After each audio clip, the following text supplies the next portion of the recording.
Herkese iyi pazarlar. Yeni yılla beraber dördüncü videomuz burada. Johnson, Manolya ve İpek'ten sonra hayatımıza yeni renkler katacak kişi Asena Sarıbatur. Güzel kadınların hikayeleri kanalda gitgide hızlanarak artarken sen de aramıza katılmadıysan hemen abone ol. Birlikte güzelleşelim. Gel gelelim Asena'ya. Senenin ilk pazarında bıkmadan üst üste sorduğumuz motivasyondan kırılmalara, hayallerden iç güzellik sorularını cevaplamakla kalmayıp bir de bizi öyle şahane ağırladı ki evinde.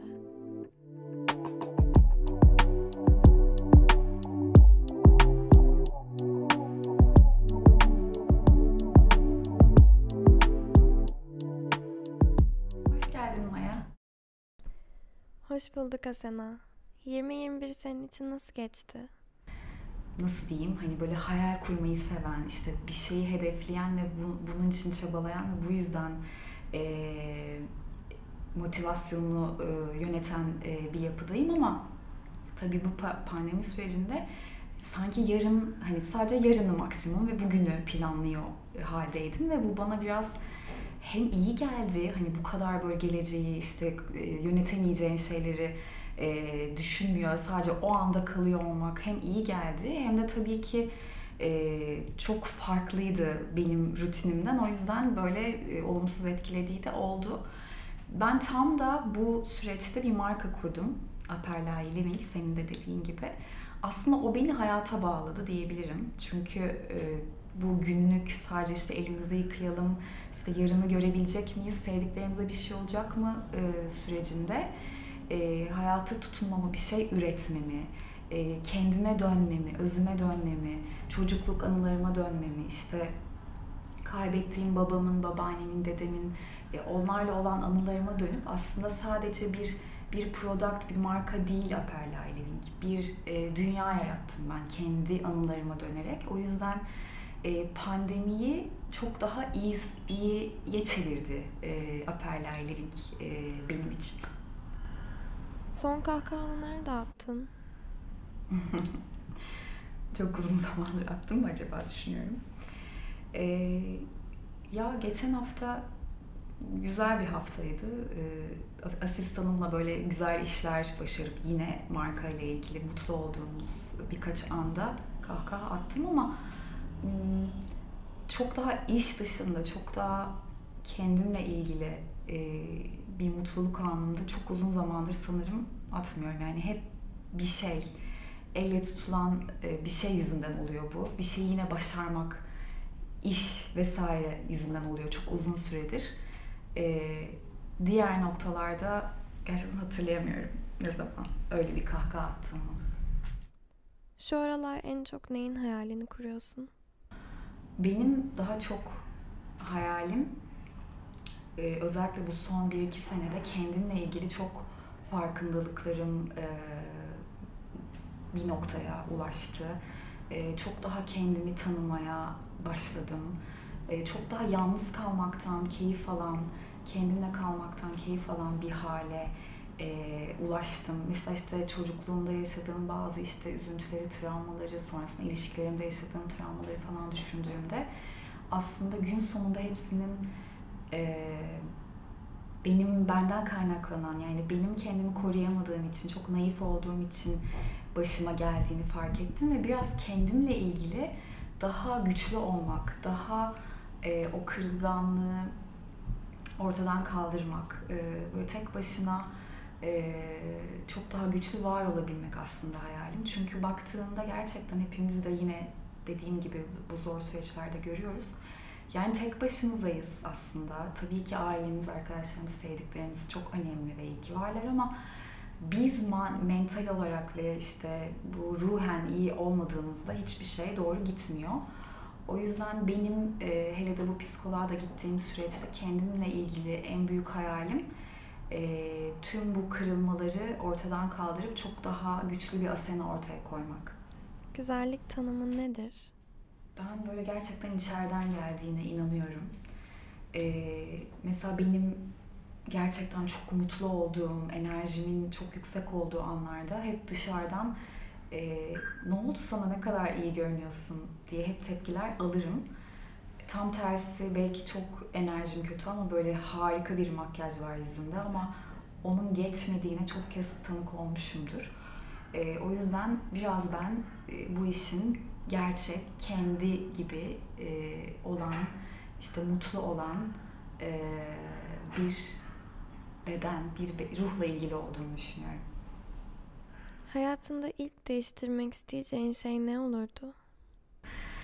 Çok daha böyle kendimi kucakladığım, takdir ettiğim, kabul ettiğim, yargılamadığım bir hal diyebilirim. İnsanların seninle ilgili neyi bilmelerini isterdin? Ya insanların benimle ilgili neyi bilmelerine biraz takılıyım aslında. Yani e, markanın çıktığı noktada bahsettim. Küçük bir yerde büyüdüm ben. Belli bir yaşa kadar orada yaşadım, orada okudum falan ve orada hep insanların senin hakkında ne düşündüğü çok önemli oldu. İşte ben de öyle yetiştirildim. Kırmaya ve değiştirmeye çalıştığım şey de bu. Biraz bunu önemini yok etmek.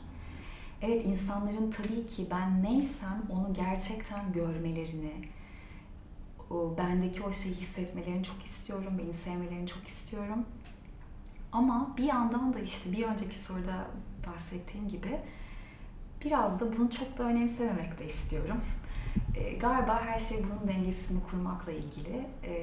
Tabii ki etrafımızdaki bir de görsel bir iş yapıyorsak insanlar tarafından sevilmek, anlaşılmak çok keyifli. Ama yine başa başa dönüyorum. Yalnızız ve biz ne hissediyorsak aslında kendimizle ilgili en önemlisi o. Yaşadığın en mutlu an hangisi? Biraz başarmakla ilgili şeyler. İşte hayal ettiğim bir şeye ulaşmak. İşte bu markayı 1,5 sene önce sadece hayal ediyordum. Şimdi var, tutuyorum. İnsanlara anlatıyorum. İnsanlar tutuyor, beğeniyor, alıyor falan. Hani bu kafadaki şeyin reale dönme süreci gerçekten beni en mutlu eden şey diyebilirim. Çünkü aslında benim yaptığım işler, evet işkolik gibi belki algılanabilirim ama yaptığım işlerin hepsi çok hikayeyle, çok benden, çok biraz şeyle ilgili. Hep böyle bir göz yaşartan, tüyleri diken diken eden bir tarafı var yaptığım şeylerin. Çok benden. O yüzden bunların bir noktaya ulaşması beni çok mutlu ediyor. Ve bu mutluluk aslında sadece bir işi başarmak olmuyor benim için. Orada başka kişisel şeyler var. O yüzden hele de son dönemde bu hikayemle ilgili şeyleri reale dökmek diyebilirim. Kendinle ilgili son kırılımın ne oldu? Uzun süredir ciddi kırılımlar yaşıyorum bahsettiğim gibi. Yani yaşla ilgili, yaşanmışlıklarla ilgili değişimler çok köklü olabiliyor.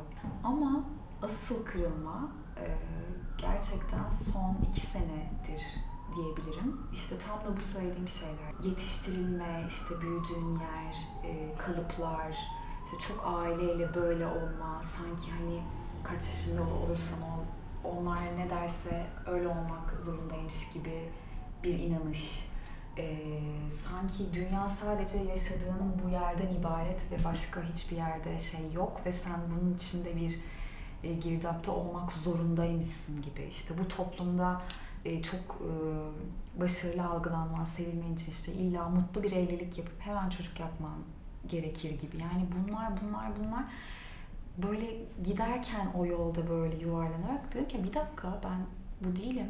Ben bunu istemiyorum ki ya da bunu isteyebilirim ama bu benim mutluluğumu tek sonucu mu? Hayır. Bu da aslında içime işlemiş, böyle baya işlemiş şeyleri hayır ben başka, ben Asena'yım diye diretmem diyebilirim. Yani henüz daha çıkmadı belki istediğim Asena ama bayağı bir yol kat etti ve az kaldı diyebilirim. Kendinle ilgili son keşfin ne oldu? Kendimle ilgili en son keşfettiğim şey aslında gerçekten güçlü olduğum. Ben çok küçük yaşta babamı kaybettiğim için böyle çok nasıl diyeyim, kırılgan, böyle çok hemen ağlayan falan bir yapım vardı. Onu ona bağlıyordum. bir yandan da annem öyle yetiştirmiş ki bizi, böyle sanki dünya böyle harika prensesler falan içerisinde bir dünya ve hiç kötüler yok, hiç yanlış şeyler yok falan, ama öyle değil hayat, yani sürekli bir şeylerle mücadele ediyoruz. Ben o gücü bir yandan hissetsem de çok fazla görmüyordum, ama şimdi görüyorum, gerçekten çok güçlüyüm. Ve bence aslında hepimizin içinde o güç var.